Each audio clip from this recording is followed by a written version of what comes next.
इस एपिसोड की शुरुआत में जोंग हमसे कहता है कि बिगिनिंग प्रोफेंसी पीरियड के दौरान मैंने ये मूव को अनलॉक किया था। फिर हमें जोंग को दिखाया जाता है जो कि अपनी ट्रेनिंग कर रहा होता है और सिस्टम मुझसे कहता है कि लंग डम्बल पुश एक्सरसाइज की ये पॉइंट्स है। अपने पैरों को धनुष की मुद्रा में रखते हुए मजबूती से खड़े रहो और तुम्हारी जो बाई मुट्ठी है उसे अपने कमर के पास लेकर आओ और पावर के लिए अपनी कमर का इस्तेमाल करो और जो अपर आर्म है वो फोर आर्म को चलाता है। डम्बल को अपने दाहिने हाथ से पकड़ो और उसे आगे की ओर ढकेलो और जैसा जैसा सिस्टम हमारे जोंग को करने के लिए कहता है जोंग बिल्कुल वैसे ही करता है। फिर जोंग हमसे कहता है कि लगातार प्रैक्टिस करने की वजह से इसके अंदर काफी ज्यादा पावरफुल एक्सप्लोजिव फोर्स होती है। और फाइनली फिर हमें प्रेजेंट का सीन दिखाया जाता है जहाँ पर जोंग ने अपने मुक्के के प्रेशर से ही उस पत्थर को चकनाचूर कर दिया होता है। उस पत्थर के चकनाचूर हो जाने के बाद उसके अंदर से किसी तरह की डार्क कलर की एनर्जी आसमान में चली जाती है जिसकी वजह से वहाँ पर काफी ज्यादा बिजलियां कड़कने लगती है। और उस पत्थर को चकनाचूर होता हुआ देखकर वहाँ पर के डिसाइपल्स और जो एल्डर होते हैं पूरा सदमे में चले जाते हैं। और जो मोटा वाला एल्डर है वो अपनी मुझे ही तोड़ लेता और कहता है कि जल्दी से जाकर स्पिरिट स्टोन को चेक करो। और पतला वाला एल्डर एक अजीब सा मुंह बनाते हुए कहता है कि ये तो टूट गया। फिर वहाँ से सीन चेंज होकर मेन हॉल का सीन दिखाया जाता है जहाँ पर मोटे वाले एल्डर ने पतले वाले एल्डर को पकड़ रखा होता है और पतला वाला एल्डर उसे कहता है कि छोड़ दो मुझे, आज मैं इस बच्चे की खाल उतार दूंगा। पतले वाले एल्डर को इतना गुस्से में देखकर मोटा वाला एल्डर उसे कहता है कि थोड़ा सा शांत हो जाओ बूढ़े आदमी, तुम्हारी इमेज को मेंटेन करके रखो। फिर पतला वाला एल्डर हमारे जोंग से कहता है कि वो जो स्पिरिट स्टोन है वो हमारे फर्स्ट एंसेस्टर ने यहाँ पर लगाया था और तब से लेकर अब तक वो थाउजेंड्स ऑफ ईयर यहाँ पर खड़ा है, लेकिन आज इस छोटे से बच्चे ने उस पत्थर को चकनाचूर कर दिया। फिर वो पतला वाले एल्डर जोंग के ऊपर और भी ज्यादा गुस्सा होते हुए उससे कहते हैं कि भले ही तुम आज माफी की भीख मांगते हुए मर जाओ तब भी मैं तुम्हें आसानी से नहीं जाने दूंगा। मैं तुम्हें आज यहाँ पर मार दूंगा और 100 सालों तक फर्नेस में तुम्हें टॉर्चर करूंगा। ये सुनने के बाद जोंग पूरा सदमे में चला जाता है। फिर जोंग पतले वाले एल्डर से कहता है कि मैंने तो सिर्फ इंस्ट्रक्शन को फॉलो किया और अपने पूरी पावर के साथ उस पत्थर के ऊपर मुक्का मारा। क्या ऐसा हो सकता है कि वो स्पिरिट स्टोन एक्सपायर हो गया होगा? आखिरकार उसे फर्स्ट एंसेस्टर ने वहां पर लगाया था जो कि काफी पुरानी बात है, या फिर जो फर्स्ट एंसेस्टर था वो काफी केयरलेस था और उसे एक डिफेक्टिव स्पिरिट स्टोन मिला। ये सुनने के बाद वो पतला वाले एल्डर हमारे जोंग के ऊपर चिल्लाते हुए उसे कहता है कि आखिर तुम किस तरह की बकवास बातें कर रहे हो और तुम्हारी हिम्मत कैसे हुई मेरे साथ आर्ग्यू करने की। लेकिन तभी नालन गोवान आकर उन्हें चुप रहने के लिए कहती है। फिर नालन गोवान कहती है कि वो जो स्पिरिट स्टोन था उन्हें तबाह नहीं किया जा सकता था, लेकिन आज इसके सिर्फ एक ही मुक्के के साथ वो पूरी तरह से तबाह हो गया। और उस पत्थर का तबाह होना ये दिखाता है कि इसके पास कितनी एक्स्ट्राऑर्डिनरी स्ट्रेंथ और टैलेंट है और अगर हमने इसे केयरफुली ट्रेन किया तो इसकी जो वैल्यू है वो स्पिरिट स्टोन से भी कई ज्यादा होगी। ये सुनने के बाद वो मोटा वाले एल्डर पतले वाले एल्डर को समझाते हुए उसे कहता है कि हाँ बिल्कुल सही, जरा तुम अपने सेट की करंट सिचुएशन के बारे में सोचो, हमारे सेट को इस जैसे यंग टैलेंट की काफी ज्यादा जरूरत है। ये सुनने के बाद पतला वाले एल्डर खामोश हो जाता है। फिर नालन गोवान कहती है कि लेकिन जो स्पिरिट स्टोन था वो हमारे फर्स्ट एंसेस्टर ने एक सेक्रेट आइटम की तरह वहां पर लगाया था जो कि तुमने उसे तोड़ दिया है, इसलिए तुम्हें एक छोटी सी पनिशमेंट तो दी जाएगी। इसलिए मैं तुम्हें साइड पिक में 1 महीने को कैद करने की सजा देती हूँ। फिर वहाँ से सीन चेंज होकर हमें साइड पिक का सीन दिखाया जाता है जहाँ पर हमारे जोंग को छोड़ दिया होता है। वहाँ पर आने के बाद जोंग उस साइड पिक को इधर उधर देखते हुए कहता है कि ये जगह तो काफी ज्यादा अमेजिंग है, इस जैसे एक वीरान जगह पर मैं अपने आप को एक्सपोज कर दूंगा, इस बात की चिंता नहीं करनी होगी और मैं यहाँ पर काफी अच्छी तरह से और शांति से ट्रेन कर सकता हूँ। इतना कहने के बाद जोंग अपने सिस्टम विंडो को ओपन कर लेता है और उसे सिस्टम अपग्रेड करने के लिए अभी भी काफी ज्यादा ट्रेनिंग पॉइंट्स की जरूरत होती है। और ये सब देखने के बाद जोंग कहता है कि सिस्टम को अपग्रेड करने के बाद ही मैं ट्रेनिंग के सेकंड स्टेज पर जा सकता हूँ, लेकिन अभी के जो मेरे ट्रेनिंग पॉइंट्स है वो सिस्टम को अपग्रेड करने के लिए काफी ज्यादा कम है। लेकिन चलो इसे धीरे से करते हैं। सबसे पहले मेरे पास जो ट्रेनिंग पॉइंट्स है उसका इस्तेमाल करते हुए बचे हुए कुछ मूव्स को अनलॉक करके उनकी प्रैक्टिस करता हूँ। इतना कहने के बाद 2 ट्रेनिंग मूव्स को अनलॉक करता है। उसमें सबसे पहला ट्रेनिंग मूव होता है फ्लैट बेंच प्रेस। इतना कहने के बाद जोंग एक लकड़ी के दोनों बाजू काफी बड़े बड़े पत्थर जोड़कर उसे एक डंबल्स बनाकर उसकी ट्रेनिंग करने लगता है। और ट्रेनिंग करते हुए जोंग कहता है कि जो कि मेरे पास ट्रेनिंग पॉइंट्स कम है इसीलिए मैं उसे स्पेशलाइज इक्विपमेंट के तौर पर चेंज नहीं कर सकता, मैं केवल वही कर सकता हूँ जो कि मेरे पास है। इतना कहने के बाद जोंग वहीं पर ट्रेनिंग करना जारी रखता है, लेकिन तभी वहाँ पर एक काफी बड़ा सांप आ जाता है जो कि हमारे जोंग के ऊपर सीधा हमला कर देता है। उस सांप को अपने ऊपर हमला करता देख जोंग सिर्फ एक ही मुक्के में उस सांप की धज्जियां उड़ा देता है और उस सांप को मारने के बाद जोंग उस सांप की तरफ देखते हुए कहता है कि मेरे दूसरे एक्सरसाइज के लिए तुम काफी अच्छा मटेरियल हो। इतना कहने के बाद जोंग उस सांप को एक पेड़ से बांधकर इलास्टिक रोप पुल नाम की एक्सरसाइज को करने लगता है और हमें दिखाया जाता है कि जोंग जोंग ने उस सांप के मुंह के ऊपर एक बहुत बड़े पत्थर को बांध रखा होता है और रोप पुल ट्रेनिंग करते वक्त जोंग कहता है कि जो जुआन 10 ग्रैंड मीटिंग है वो दूर नहीं है, इसीलिए मुझे हार्ड ट्रेनिंग करनी होगी। फिर हमें कुछ समय या फिर कुछ दिनों के बाद का सीन दिखाया जाता है जहाँ पर बहुत बड़े आसमान के नीचे दुनिया को झकझोर देने वाला टकराव सामने आने वाला है। फिर हमें दो फ्लाइंग बीस्ट को दिखाया जाता है। उनमें से एक फ्लाइंग बीस्ट कहता है कि मेरी जो चोंच है वो दुनिया की अनपैरेलल्ड वेपन है। इसकी लंबाई 3.7 इंचेस और इसका वेट 7.23 ऑन्स है।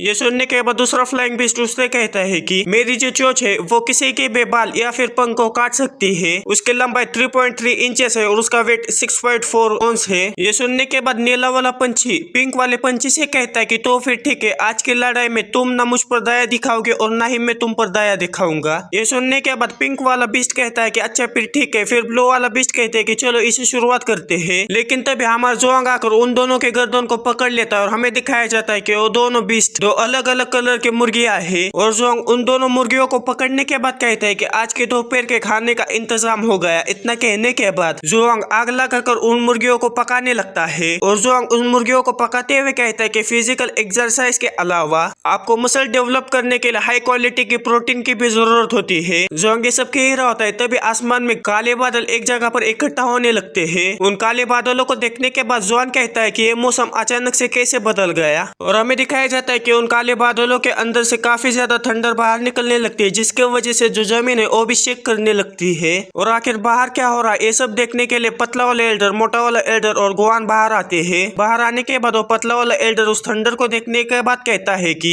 ये तो ब्रेक थ्रू करते वक्त होने वाले थंडर ट्रिब्यूलेशन है और ये थंडर ट्रिब्यूलेशन साइड पिक के डायरेक्शन में हो रही है। क्या वहाँ पर कोई अगले रियलम में ब्रेक थ्रू कर रहा है? ये सुनने के बाद वो मोटा वाला एल्डर कहता है कि जो ग्रैंड एल्डर है वो अभी सेक्युलरिज्म में जाकर अपनी कल्टीवेशन को आगे बढ़ा रहे। क्या ऐसा हो सकता है कि उन्होंने साइड पिक को चुना हो अपनी सेक्युलरिज्म करने के लिए? ये सुनने के बाद गुआन कहते हैं कि ये अच्छा नहीं है, जो ग्रैंड एल्डर का थंडर ट्रिब्यूलेशन है वो पूरे माउंटेन को तबाह कर देगा और हमने जोंग को सजा के तौर पर उसी पिक के ऊपर भेजा है। अगर थंडर ट्रिब्यूलेशन में से एक भी थंडर उसके ऊपर गिर जाती है तो पूरी तरह से खाक में मिल जाएगा। फिर गुआंग वहाँ पर के डिसाइपल से कहते हैं कि जोंग को बचाने के लिए जल्दी से मैजिकल टूल्स और जो लाइटनिंग प्रूफ अम्ब्रेला है उसे यहाँ पर लेकर आओ। और साथ ही में गुआंग अपने मन में कहती है कि मैं ये सब करके उसे एक अपॉर्चुनिटी देना चाहती थी, लेकिन मैंने कभी भी एक्सपेक्ट नहीं किया था कि उसे जो ग्रैंड एल्डर है उनके ट्रिब्यूलेशन का सामना करना पड़ेगा। फिर हमें उस थंडर क्लाउड्स को दिखाया जाता है जिसके अंदर से काफी ज्यादा थंडर बाहर निकल रही होती है, जिसे देखने के बाद जोंग कहता है कि ये बादल तो पहले से ही गरज रहे, इसका ये मतलब है कि यहाँ पर जल्दी बारिश होने वाली है। लेकिन मेरा चिकन अभी तक पका नहीं है, क्या यह बारिश किसी और समय पर नहीं हो सकती थी? लेकिन मैं अभी ये सोच रहा हूँ कि क्या एक मुक्का इस गरजने वाले बादल को तितर बितर कर सकता है या नहीं। इतना कहने के बाद जोंग उस बादलों के ऊपर अपना मुक्का चलाने के लिए तैयार हो जाता है। जैसे जोंग उन बादलों के ऊपर अपना मुक्का मारने वाला होता है वैसे ही जो सिस्टम है वो उसके सामने आते हुए उसे रोक लेता है और उसे कहता है कि अगर तुम इस थंडर ट्रिब्यूलेशन को सीधा अपने बॉडी के ऊपर ले लेते हो तो तुम्हारी जो फिजिकल बॉडी है वो स्ट्रांग हो जाएगी, तुम्हारे मसल्स डेवलप हो जाएंगे और तुम्हारी बॉडी का जो लचीलापन है वो भी बढ़ जाएगा। ये देखने के बाद जोंग काफी हैरान हो जाता है और कहता है कि क्या बॉडी का लचीलापन बढ़ जाएगा, क्या ये सच में हो जाएगा? लेकिन आखिर मैं पूरी बिजली को अपने बॉडी के ऊपर कैसे लूं? ये सुनने के बाद सिस्टम जोंग से कहता है कि सिर्फ तुम्हें उस थंडर क्लाउड्स के अंदर एंटर करना होगा। ये सुनने के बाद जोंग उन थंडर क्लाउड्स की तरफ देखते हुए कहता है कि जो थंडर क्लाउड्स है वो काफी ऊंचाई पर है, सिर्फ वही मूव अभी के लिए काम आएगा। इतना कहने के बाद जोंग काफी फोर्स के साथ जुप करके उस थंडर क्लाउड के अंदर चला जाता है और थंडर क्लाउड के अंदर जाने के बाद जोंग कहता है कि चलो इसे शुरू करते हैं। इतना कहते ही उस थंडर क्लाउड के अंदर से काफी ज्यादा थंडर्स निकलकर हमारे जोंग के ऊपर गिरने लगती है और उस थंडर्स को एब्जॉर्ब करते वक्त हमारा जो जोंग है वो काफी बैडस लग रहा होता है। उन थंडर्स को खाने के बाद हमारे जोंग को बिल्कुल भी मजा नहीं आता। ये देखने के बाद जोंग कहता है कि थोड़ा सा और जोर लगाओ, सिस्टम की जो सजा है उसकी तुलना में तुम काफी नहीं हो। ये सुनने के बाद जो थंडर ट्रिब्यूलेशन है वो काफी गुस्सा हो जाता है और काफी जोरदार थंडर निकलकर हमारे जोन के ऊपर भेज देता है। उस थंडर को देखने के बाद जोन काफी हैरान हो जाता है, लेकिन वो थंडर सीधा आकर हमारे जोन को लग जाती है। फिर हमें गुआन को दिखाया जाता है जो कि साइड पे की तरफ बढ़ रहे होते हैं, लेकिन इतनी ज्यादा थंडर देखने के बाद वो काफी हैरान हो जाते हैं और कहते हैं कि ये थंडर तो बीच हवा में ही फटकर गायब हो रही और नीचे क्यों नहीं आ रही। फिर वहां से सीन चेंज होकर हमें वही ग्रैंड एल्डर को दिखाया जाता है जो कि बैठकर अपनी कल्टीवेशन कर रहे होते हैं। तभी वो अपनी आंखें खोलते हुए कहते हैं कि मैंने ब्रेक थ्रू को कंप्लीट कर लिया है। मैंने अपना ब्रेक थ्रू तो कंप्लीट कर लिया है, लेकिन अभी तक थंडर ट्रिब्यूलेशन क्यों नहीं आया। इतना कहने के बाद वो उठकर वहां से जाने लगते, लेकिन तभी उन्हें किसी तरह की खुशबू आने लगती है। उन ग्रैंड एल्डर को खुशबू काफी ज्यादा पसंद आ जाती है, जिसके वजह से वो खुशबू का पीछा करते हुए उस डायरेक्शन में जाने लगते हैं। जब ग्रैंड एल्डर वहां पर जाते हैं जहाँ से खुशबू आ रही है, वहां पर हमारा जोंग बैठकर चिकन को पका रहा होता है, लेकिन उस थंडर ट्रिब्यूलेशन की वजह से हमारा जोंग पूरी तरह से काला हो गया होता है। हमारे काले जोंग को देखने के बाद जो ग्रैंड एल्डर है वो पूरा सदमे में चले जाते हैं और अपने मन में कहते हैं कि आखिर ये बच्चा पूरी तरह से काला क्यों है, और उसने जिस तरह के कपड़े पहने उसके हिसाब से ये तो लिनियन इमोर्टल सेट का एक डिसाइपल होना चाहिए। और सेक्लूजन में जाने से पहले मैंने गोंग को ये बताया था कि अगर हमारे सेक्ट में एक ऐसा कोई डिसाइपल है जिसके पास एक्स्ट्राऑर्डिनरी एप्टीट्यूड है तो उसे मेरे पास भेज देना, मैं उसे गाइड करूंगा। और जब से मैं सेक्लूजन में गया हूँ तब से ये दूसरा डिसाइपल है जो कि इस साइड पिक पर आया है। और ग्रैंड एल्डर को अपनी तरफ इतनी अजीब तरह से देखता हुआ देखकर जोंग अपने मन में कहता है कि वो बूढ़ा आदमी मेरी तरफ क्यों देख रहा है, क्या उसे मेरा ये चिकन चाहिए। फिर वो ग्रैंड एल्डर हंसते हुए हमारे जोंग की तरफ बढ़ने लगता है और उसे कहता है कि यंग मैन तुम आखिर यहाँ पर क्या कर रहे हो। और साथ ही में वो बूढ़ा आदमी अपने मन में कहता है कि कोइंसिडेंटली मैंने अभी ब्रेक थ्रू किया है, और अगर तुम इस समय पर मेरा गाइडेंस लेते हो तो तुम्हारे लिए काफी अच्छी बात होगी। फिर जोंग ग्रैंड एल्डर से कहता है कि मुझे सजा के तौर पर यहाँ पर भेजा है। ये सुनने के बाद ग्रैंड एल्डर जोंग से कहते हैं कि आखिर तुमने ऐसा क्या किया है कि तुम्हें यहाँ पर भेजा गया है, या तुमने किसी सेक्ट के डिसाइपल के साथ फाइट किए हैं। ये सुनने के बाद जोंग ग्रैंड एल्डर से कहता है कि उससे भी बुरा। ये सुनने के बाद ग्रैंड एल्डर थोड़ी टेंशन में आते हुए उसे कहते हैं कि क्या तुमने किसी फॉरबिडन प्लेस में जाने की जरूरत की है। ये सुनने के बाद जोंग ग्रैंड एल्डर से कहते हैं कि उससे भी बुरा। ये सुनने के बाद ग्रैंड एल्डर काफी हैरान हो जाते हैं और उसे कहते हैं कि क्या तुमने किसी प्रीशियस आर्टिफैक्ट को तोड़ तो नहीं दिया है ना। ये सुनने के बाद जोंग पूरी सदमे में जाते हुए उस ग्रैंड एल्डर से कहता है कि तुम लगभग वहां पर पहुंच ही गए। ये सुनने के बाद ग्रैंड एल्डर हंसते हुए जोंग से कहते हैं कि अपने आप को ब्लेम मत करो। हालांकि Julian immortal sect prestigious sect नहीं, लेकिन इसके पास हेरिटेज तो है। एक छोटे से आर्टिफैक्ट को तोड़ना इतनी भी बड़ी बात नहीं है। ये सुनने के बाद जोंग ग्रैंड एल्डर से कहता है कि मैंने इनर सेट का जो स्पिरिट टेस्टिंग स्टोन है उसे तोड़ दिया। ये सुनने के बाद ग्रैंड एल्डर पूरा सदमे में चला जाता है। फिर ग्रैंड एल्डर हमारे जोंग के ऊपर चिल्लाते हुए उसे कहते हैं कि वो स्पिरिट टेस्टिंग स्टोन हमारे फाउंडिंग एंसेस्टर ने वहां पर लगाया था, और वो एक एंशिएंट ट्रेजर है जिसकी काफी बड़ी हिस्ट्री है। और तुम्हारा जैसे कि कल्टीवेटर जो कि अभी 15 या 16 साल का है वो उस स्टोन को कैसे तोड़ सकता है। फिर ग्रैंड एल्डर शांत होते हुए कहते हैं कि जो लेजेंड है वो कहते हैं कि वो जो स्पिरिट स्टोन था उसने एक एंशिएंट ब्लैक फ्यूनियस को उसके अंदर सील करके रखा था, जो कि अब सील टूट चुकी है।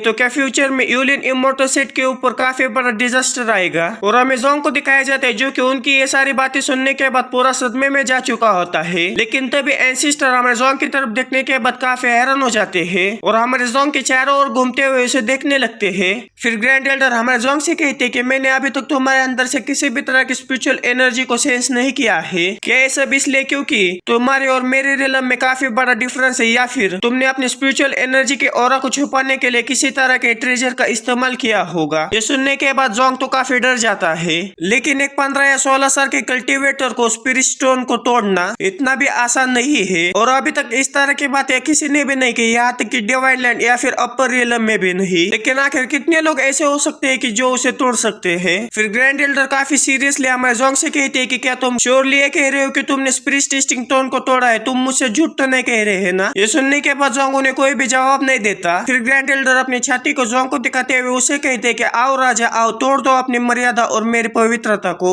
आओ राजा कम ऑन। उनकी ये सब हरकतें करता देख जोंग पूरा सदमे में चला जाता है। फिर ग्रैंड एल्डर हमारे जोंग से कहते हैं कि अपने कानों से सुनो, अपनी आंखों से देखो और मुझे तुम अपनी पूरी ताकत से मारो। ये सुनने के बाद जोंग ग्रैंड एल्डर से कहता है कि मैं इसके लिए मना करता हूँ, बूढ़े आदमी तुम क्या मुझे किसी ट्रैप में फंसाने की कोशिश कर रहे हो। ये सुनने के बाद ग्रैंड एल्डर हमारे जोंग के ऊपर चिल्लाते हुए उसे कहते हैं कि क्या तुम्हें सच में ऐसा लगता है कि मैं ली राओकोंग तुम्हारे लिए इतना इजी टारगेट बनूंगा। लेकिन तभी हमारे जोंग के सामने सिस्टम का विंडो ओपन होता है जिसके ऊपर लिखा होता है कि मिशन ट्रिगर्ड। क्या तुम ग्रैंड एल्डर के प्रपोजल को एक्सेप्ट करते हो या नहीं, और अगर तुम इस प्रपोजल को एक्सेप्ट करते हो तो तुम्हें मिशन रिवॉर्ड के तौर पर हाई क्वालिटी प्रोटीन दिया जाएगा। उस मिशन को देखने के बाद जो जोंग है वो काफी खुश हो जाता है। फिर ग्रैंड एल्डर हमारे जोंग से कहते हैं कि हेजिटेट बिल्कुल भी मत करना, तुम मेरे ऊपर अपने पूरी पावर से हमला करो। और साथ ही में ग्रैंड एल्डर अपने मन में खुश होते हुए कहते हैं कि ब्रेक थ्रू करने की वजह से मेरी जो डिफेंस डिफेंसिव टेक्निक है और जो इननेट गैंग क्यूआ है वो काफी अच्छी तरह से इम्प्रूव हो चुका है और ये इस बच्चे के लिए परफेक्ट टेस्ट है। तो जब ग्रैंड एल्डर अपनी आंखें खोलकर सामने की तरफ देखते हैं तो काफी हैरान हो जाते हैं क्योंकि हमारा जोंग पहले से उनके ऊपर हमला करने के लिए उनकी तरफ बढ़ चुका होता है।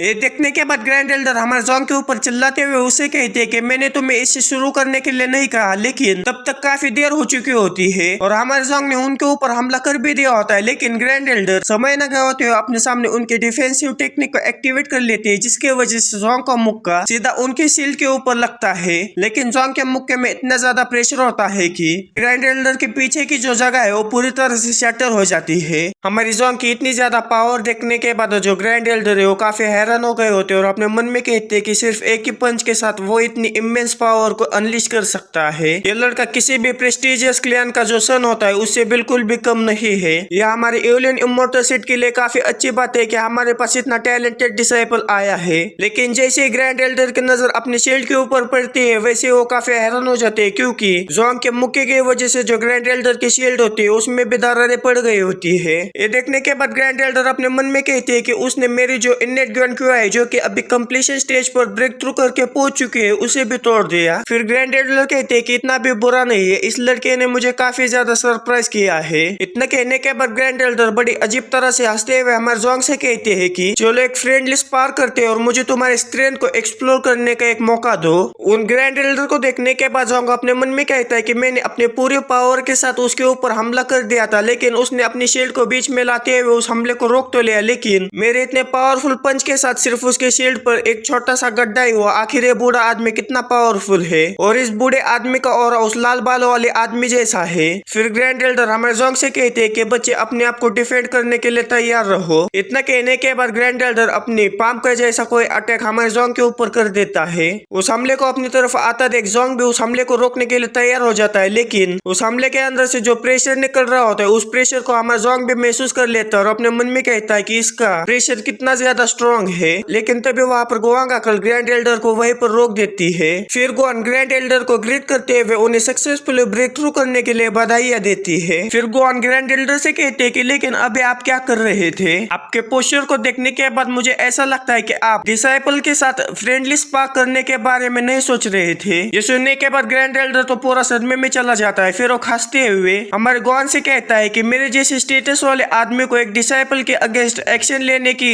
हिम्मत कैसे कर सकता है? मैं तो सिर्फ उसे गाइड कर रहा था और सब लोग जानते हैं मैं सिर्फ वैल्यूज को भी महत्व देता हूँ, मैं शांति के साथ काम करता हूँ। ये सुनने के बाद गोवान पूरा सदमे में चली जाती है और अपने मन में कहती है कि ये बिल्कुल इसलिए क्योंकि आपके पास किसी भी तरह की रोक टोक नहीं है। आप अक्सर जो डिसाइपल से उनके एबिलिटीज को चेक करने के लिए उनके साथ झगड़ा करते हैं, जिसकी वजह से उनको काफी ज्यादा चोट लगती है। इसलिए आपके क्लोज डोर कल्टीवेशन के दौरान डिसाइपल को आपके दरवाजे पर बेचते समय में काफी ज्यादा केयरफुल थी। फिर ग्रैंड एल्डर गोवान से कहता है कि मैं देख रहा हूँ कि इस बच्चे के अंदर एक्स्ट्राऑर्डिनरी पोटेंशियल है, शायद हम इसकी जो कैद है उसे जल्दी खत्म कर सकते हैं और उसे इनर सेट के अंदर भेज सकते हैं। फिर एक नैरेटर वॉइस हमें बताती है कि ग्रैंड एल्डर के इंटरवेंशन के वजह से जो जोंग 13 है उसे अपनी सजा पूरी होने से पहले ही इनर सेट के अंदर ज्वाइन होने का मौका मिला। फिर हमें इनर सेट के अंदर का स्टोरेज रूम का सीन दिखाया जाता है जहाँ पर उमोटोला एल्डर हमारे जोंग को वहाँ पर लेकर आया होता है। उस जगह को देखने के बाद जोंग कहता है कि क्या ये इनर सेट है? ये सुनने के बाद मोटा वाला एल्डर हमारे जोंग से कहता है कि नहीं, इनर सेट के अंदर ज्वाइन होने से पहले जो नए स्टूडेंट्स होते हैं उन्हें रहने के लिए एक जगह दी जाती है,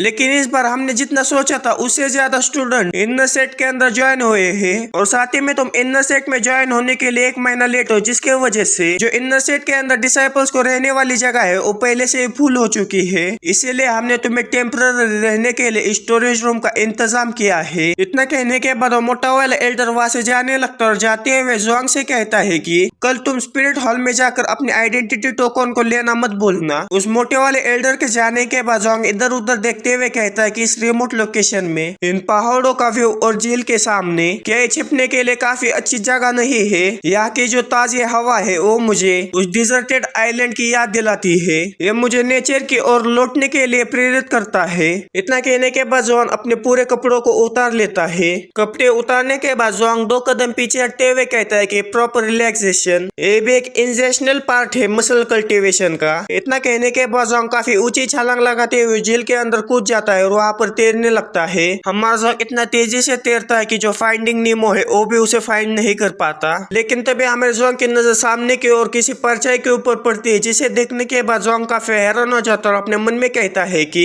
ऐसा क्यों लग रहा है कि आगे कोई तो है। इतना कहने के बाद जोंग काफी तेजी के साथ वहाँ पर ब्रेक लगाता है, जिसके वजह से वहाँ पर का जो पानी है वो भी हवा में उड़ने लगता है। पानी हवा में उड़ने की वजह से जो जोंग है वो ऊपर आ जाता है और साथ ही में उस झील के अंदर एक और लड़के नहा रहे होते हैं, वो भी उस पानी के इधर उधर होने की वजह से वो लड़की भी बाहर निकल आती है, जिसे देखने के बाद हमारे जोंग को पहली नजर वाला प्यार हो जाता है। और वो लड़की दिखने में भी काफी ब्यूटीफुल होती है और हमें उस लड़की को दिखाया जाता है जो कि काफी हैरानगी भरी से हमारे जोंग की तरफ देख रही होती है। फिर हमें कुछ समय पहले का सीन दिखाया जाता है जहाँ पर जोंग ने ग्रैंड एल्डर के ऊपर अपना हमला कर दिया होता है। तब जोंग के मुक्के के प्रेशर की वजह से जो जमीन शेटर हुई थी उसमें से एक पत्थर उड़कर एक पेड़ पर लगे हुए फल के ऊपर लग जाता है, जिसकी वजह से वो फल टूटकर नीचे गिर जाता है। फिर वो फल टप्पा खाते हुए दूसरे पत्थर से जाकर टकरा जाता है, जिसकी वजह से वो पत्थर भी उस पहाड़ी से नीचे गिरने लगता है और गिरते वक्त वो पत्थर भी काफी सारे पत्थरों से टकरा जाता है, जिसके वजह से वो पहाड़ नीचे ढहने लगता है। और हमें उसी पहाड़ के नीचे से एक लड़की को गुजरते हुए दिखाया जाता है जो कि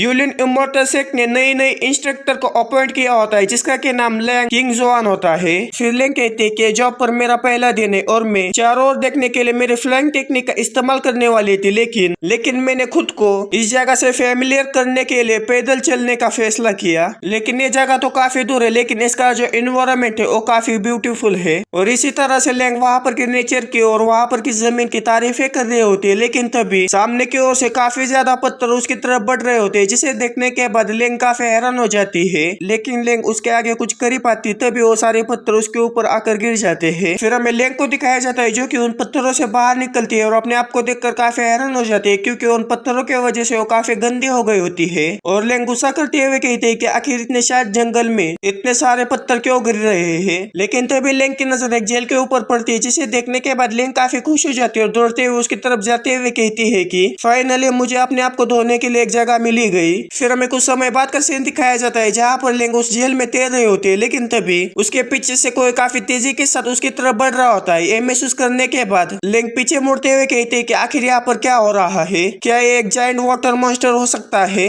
लेकिन तभी वो पानी इधर उधर हो जाता है, जिसके वजह से हमारा जो जोंग है वो एक्सपोज हो जाता है। और फिर से हम प्रेजेंट सीन में आते हैं जहाँ पर जोंग के अचानक ब्रेक लगाने की वजह से जो पानी है वो इधर उधर उड़ गया होता है। और हमारे लैंग जोंग को देखने के बाद काफी हैरान हो गई होती है और कहती है कि इसकी बॉडी कितनी ज्यादा परफेक्ट है। लैंग को वो किस सिचुएशन में है ये याद आ जाने के बाद वो जोर से चीख मारती है और लैंग उसी झील के पानी का इस्तेमाल करते हुए अपने लिए कपड़े बना लेती है। कपड़े बनाने के बाद लैंग उसी पानी का इस्तेमाल करते हुए एक तलवार को बनाकर हमारे जोंग के ऊपर हमला कर देती है और उससे कहती कि तुम कमीने कहे कि ये देखने के बाद जोंग लैंग से कहता है कि ये सब कुछ मैंने जानबूझकर नहीं किया, ये सब कुछ एक्सीडेंट है। लेकिन लैंग उसके किसी भी बात के ऊपर ध्यान न देते हुए सीधा उसके ऊपर हमला कर देती है। लेकिन जोंग काफी मुश्किल से उसके हमले से बच जाता है, लेकिन जब वो पीछे मुड़कर देखता है तो काफी हैरान हो जाता है, क्योंकि लैंग के हमले ने उस पानी को भी दो हिस्सों में बांट दिया होता है। ये देखने के बाद जोंग कहता है कि इसका जो शॉट क्यों है वो काफी ज्यादा पावरफुल है, अगर इसका हमला मेरे ऊपर लग जाता तो मैं पूरी तरह से तबाह हो जाता। लेकिन तभी हमें लैंग को दिखाया जाता है जो कि काफी तेजी के साथ हमें जोंग के ऊपर हमला करने के लिए उसकी तरफ बढ़ गई होती है और लैंग छलांग लगाते हुए हमारे जोंग के ऊपर हमला कर देते हैं। लेकिन जोंग उसका फिगर देखकर उसे देखकर पूरी तरह से पिघल गया होता है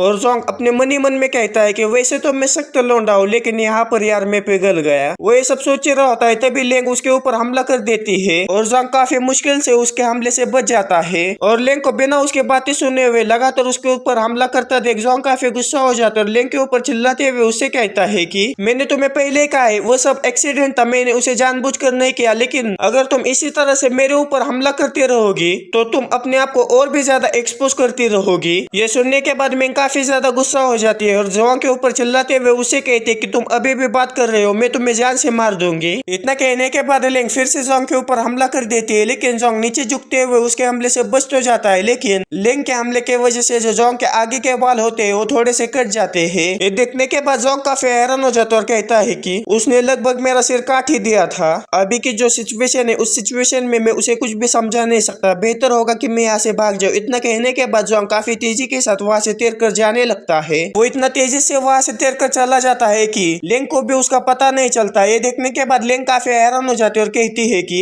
वो यहाँ से डिसअपियर हो गया, उसका जो फुटवर्क है वो काफी काफी ज्यादा फास्ट है और मैंने नहाने से पहले अपने स्पिरिचुअल अवेयरनेस को यहाँ पर फैला दिया था, लेकिन मैंने उसे सेंस क्यों नहीं किया। फिर लिंक चिल्लाते हुए जोंग से कहते हैं कि दोबारा मुझे मत मिलना, अगर तुम मुझे दोबारा मिल गई तो मैं वहीं पर तुम्हें जान से मार दूंगी। और हमें जोंग को दिखाया जाता है जो कि उस जेल से निकलकर एक पत्थर के पीछे छुप कर बैठा होता है और लिंक के वहां से जाने के बाद एक गहरी सी सांस छोड़ते हुए कहता है कि मैं काफी ज्यादा करीब था। फिर हमें अगले दिन सुबह का सीन दिखाया जाता है जहाँ पर हमारा जोंग मास्क पहनकर इनर गेट के अंदर आ गया होता है। इनर गेट के अंदर आने के बाद जोंग कहता है कि अच्छा तो ये यूलियन इमोर्टल सेट का इनर गेट है, जैसा कि मैंने सोचा था ये आउटर गेट से कई गुना ज्यादा अच्छा है। उस इनर गेट के लॉबी में आ जाने के बाद वहाँ पर के सारे डिसाइपल्स आपस में ट्रेडिंग कर रहे होते। इतने सारे डिसाइपल्स को देखने के बाद जोंग कहता है कि यहाँ पर का जो माहौल है वो काफी ज्यादा खराब लगता है, ऐसा लगता है कि मैं जैसे किसी गेम के लॉबी में आया हूँ। तभी पीछे से कोई डिसाइपल आकर हमारे जोंग से कहता है कि ये इनर गेट का कॉरिडोर है और यहाँ पर बाकी सारे डिसाइपल्स है वो ट्रेडिंग करते हैं। ये सुनने के बाद जोंग जब पीछे मुड़कर देखता है तो वहाँ पर एक फीमेल डिसाइपल होती है जो कि जोंग से कहती है कि आप तो एंट्री टेस्ट के अंदर थे, आप ही है जिन्होंने की स्पिरिट टेस्टिंग स्टोन को तोड़ा है जोंग शिशन। ये सुनने के बाद जोंग उसे कहता है कि तुमसे कोई गलती हो गई है, तुम मुझे मास्क पहनकर भी कैसे पहचान सकती हो। ये सुनने के बाद वो फीमेल डिसाइपल सीधा जाकर हमें जोंग को गले लगती है और उसे कहती है कि अगर आप राख में भी बदल जाएंगे ना तब भी मैं आपको पहचान लूंगी। ये सुनने के बाद जोंग काफी हैरान हो जाता है और उसे कहता है कि क्या मास्टर। फिर वो फीमेल डिसाइपल हमारे जोंग से कहती है मैं इस साल की नई डिसाइपल हूँ, मेरा नाम जुइंगिंग है और आपने उस स्पिरिट टेस्टिंग तोड़कर काफी अच्छा काम किया जिसके वजह से मुझे स्पिरिट टेस्ट देने की कोई भी जरूरत नहीं पड़ी और मैं सीधा इनर सेट के अंदर ज्वाइन हो गई। अगर मैं उस एंट्रेंस टेस्ट को पास नहीं करती तो मुझे फिर से आउटर सेट में भेजा जाता। ये सुनने के बाद जोंग पूरा सदमे में चला जाता है। फिर जोंग जिसे कहता है कि तुम इनर सेट के अंदर 1 महीने से हो, क्या तुम्हें पता है कि आखिर स्पिरिट पवेलियन कहाँ पर है? आधा दिन गुजर चुका है और मैं उसे ढूंढ नहीं पाया हूँ। ये सुनने के बाद जो उसे कहते हैं कि हाँ मुझे पता है, मेरे पीछे आ जाओ। फिर हमें स्पिरिट पवेलियन का सीन दिखाया जाता है जहाँ पर हमारा जोंग आ चुका होता है और हमारे जोंग को देखने के बाद वहाँ पर जो डिसाइपल्स होते हैं वो आपस में बातें करने लगते हैं। उनमें से एक डिसाइपल कहता है कि ये तो वही है जिसने कि अपने एक ही पंच के साथ स्पिरिट टेस्टिंग स्टोन को तोड़ा था। ये सुनने के बाद दूसरा डिसाइपल कहता है कि क्या सच में, लेकिन ये तो ऑर्डिनरी लगता है। उनकी ये सारी बातें सुनने के बाद जोंग पूरा सदमे में चला जाता है और कहता है कि जैसा कि मैंने सोचा था उस स्पिरिट टेस्टिंग तोड़ को तोड़ने वाला मैटर सबको पता है। मैं किसी के भी अटेंशन को अट्रैक्ट नहीं करना चाहता, मैं चुपचाप अपनी ट्रेनिंग करना चाहता हूँ और इम्प्रूव होना चाहता हूँ। तभी जो हमारे जोंग से कहते हैं कि मास्टर जो ने अपने सिंगल पंच के साथ उस स्टोन को तोड़ दिया। हिस्ट्री में इससे पहले ऐसा कुछ भी घटा नहीं था। इसी की वजह से इंटरनल नेटवर्क में आधे महीने से एक हॉट टॉपिक बना हुआ है। ये सुनने के बाद जोंग पूरा सदमे में चला जाता और कहता है कि क्या कल्टीवेशन वर्ल्ड में इतनी एडवांस टेक्नोलॉजी है। तभी वहाँ पर स्पिरिट पवेलियन की एक इंस्ट्रक्टर आकर हमारे जोंग को उसका जेड टोकन दे देती है। फिर जो हमारे जोंग से कहती है कि जो जेड टोकन है उसके अंदर आपकी पूरी की पूरी पहचान बनी रहती है और साथ ही में तुम इंटरनल नेटवर्क को भी इसके मदद से एक्सेस कर सकते हो। उस जेड टोकन को देखने के बाद हमारा जोंग काफी खुश हो जाता और कहता है कि फाइनली मैं इनर सेट के अंदर एक ऑफिशियल डिसाइपल बन चुका हूँ और साथ ही में प्रोफाउंड स्काई ग्रैंड कंपटीशन में पार्टिसिपेट करने की भी क्वालिफिकेशन मेरे पास आ चुकी है। ये सुनने के बाद जो हमारे जोंग से कहती है कि अच्छा तो तुम्हारा गोल प्रोफाउंड स्काई ग्रैंड कंपटीशन में जाने का है, लेकिन हमारे सेट के अंदर 2 ही ऐसे स्लॉट है जो कि कंपटीशन के अंदर पार्टिसिपेट कर सकते हैं और उन 2 स्लॉट के लिए तुम्हें क्वालिफाई होना होगा। ये सुनने के बाद जोंग पूरा सदमे में चला जाता है और जो कोई भी डिसाइपल अपने क्रेडिट के तौर पर टॉप 10 में आ जाता है वही उस 2 स्लॉट के लिए कॉम्पीट कर सकता है। मेरे कहने का ये मतलब है कि जो सीनियर डिसाइपल्स काफी सालों से इस सेट के अंदर है वो भी उस स्लॉट के लिए कॉम्पीट कर सकते हैं। फिर जोंग जू से कहता है कि आखिर मेरा अभी का क्रेडिट स्कोर क्या है। ये सुनने के बाद जो उसे कहते हैं कि मेरा पीछा करो। फिर जो हमारे जोंग को एक ऐसी मशीन के पास लेकर आते हैं जहाँ पर क्रेडिट स्कोर को चेक किया जाता है और हमारे जो जोंग से कहते हैं कि अपनी जो आइडेंटिटी टोकन है उसे यहाँ पर आकर स्कैन करो। ये सुनने के बाद जोंग जाकर अपने आइडेंटिटी टोकन को वापस स्कैन कर लेता है और जैसे ही जोंग अपने आइडेंटिटी टोकन को वापस स्कैन करता है वैसे ही वहाँ पर न्यू स्टूडेंट क्रेडिट रैंकिंग की लिस्ट ओपन हो जाती है और उस लिस्ट के अंदर हमारा जोंग टॉप 200 के अंदर भी नहीं आता आता, टॉप 100 के भी अंदर नहीं आता, टॉप 15 के अंदर भी नहीं आता। जोंग की जो रैंकिंग है वो 0 होती है। ये देखने के बाद जोंग पूरा सदमे में चला जाता है और कहता है कि क्या मेरी रैंकिंग 0 है। इसका ये मतलब है कि रैंकिंग की जो लिस्ट है उसमें मैं सबसे बॉटम पर हूँ। फिर जो हमारे जोंग से कहते हैं कि अगर आपको क्रेडिट्स को कमाना है तो आपको एकेडमी के कोर्सेस या फिर मिशन को कंप्लीट करना होगा। आखिरकार एनएसएट में ज्वाइन होने के बाद आपको 1 महीने के लिए कैद कर दिया गया था, जिसके वजह से आपकी जो क्रेडिट स्कोर की रैंकिंग है वो इतनी ज्यादा कम है। आप अपने आप को इतना भी डिस्करेज मत करिएगा। मुझे पता है कि मास्टर की स्ट्रेंथ के साथ आप बाकी के जो डिसाइपल्स है उनको कब का सरपास कर देंगे। इसका ये मतलब नहीं है मुझे क्रेडिट स्कोर को अर्न करने के लिए मुझे हर किसी के सामने एक्टिव होना होगा। अगर मैं हर किसी के सामने एक्टिव रहता रहूंगा तो इससे मैं काफी आसानी से बेनकाब होऊंगा। मैं तो सिर्फ शांति से कल्टीवेट करना चाहता था। लेकिन तब स्पिरिट पवेलियन के अंदर कोई आकर हमारा जोंग का नाम जोर से चिल्लाते हुए उसे कहता है कि जोआन शिशान जल्दी से वहाँ से बाहर आ जाओ, मैं तुम्हें 1 महीने से लगातार ढूंढ रहा हूँ और आखिरकार आज तुम मुझे मिल ही गए। ये सुनने के बाद जोंग पीछे मुड़कर देखता है और उसे कहता है कि आखिर तुम कौन हो। उस आदमी को देखने के बाद जो कहते हैं कि आखिर उसने हमें कैसे ढूंढा। ये आदमी आपके सामने जो खड़ा है वो आपके खिलाफ काफी ज्यादा नफरत रखता है। ये सुनने के बाद जोन काफी हैरान हो जाता है और उसे कहता है कि मैं इस आदमी को जानता भी नहीं, ना ही मैं इससे कभी मिला हूँ, आखिर वो मेरे खिलाफ इतनी ज्यादा नफरत क्यों रखता है। ये सुनने के बाद जो हमारे जोंग से कहती है कि जो एंट्रेंस स्पिरिचुअल टेस्ट था वो तो सिर्फ एक इनिशियल असाइनमेंट था, उसका जो रिजल्ट है वो ये डिटरमाइन करेगा कि आपको कितने ज्यादा क्रेडिट स्कोर दिए जाएंगे और 2 महीने बाद जो क्लास अलोकेशन होने वाला है उसके भी क्राइटेरिया को तय करता है और इसका सबसे ज्यादा फ्यूचर के कल्टीवेशन में जो रिसोर्सेस है उसके ऊपर इम्पैक्ट पड़ता है। लेकिन जब आपने उस स्पिरिट टेस्टिंग टोन को एक ही पंच के साथ तोड़ा तो जो स्पिरिट टेस्ट देने के बाद जो टेस्ट रिजल्ट आने वाले थे आपने उसे डायरेक्टली कैंसिल कर दिया, जिसके वजह से उस पर्सन को किसी भी तरह के बेनिफिट्स नहीं मिले, जिसके वजह से वो आपके ऊपर काफी ज्यादा गुस्सा है। फिर वो पर्सन हमारे जोंग से कहता है कि किसी ट्रिक का इस्तेमाल करते हुए स्पिरिट टेस्टिंग टोन को तोड़ने वाला आज मैं तुम्हें एक्सपोज करने वाला हूँ। क्या तुम्हारे अंदर इतनी हिम्मत है कि तुम मेरे साथ एक ड्यूएल करो। और साथ ही में वो काफी ज्यादा गुस्सा करते हुए कहता है कि जो क्रेडिट स्कोर है उसे कल्टीवेशन रिसोर्सेज के तौर पर एक्सचेंज किया जाता है, लेकिन तुम्हारे वजह से जो टेस्ट देने के बाद क्रेडिट स्कोर हमें मिलने वाले थे वो कैंसिल हो गए, जिसके वजह से मुझे काफी ज्यादा नुकसान हुआ है। आज मैं तुम्हें यहीं पर जान से मार दूंगा। ये सुनने के बाद जो जोंग से कहती है कि उसके ड्यूएल के लिए एग्री बिल्कुल भी मत करना।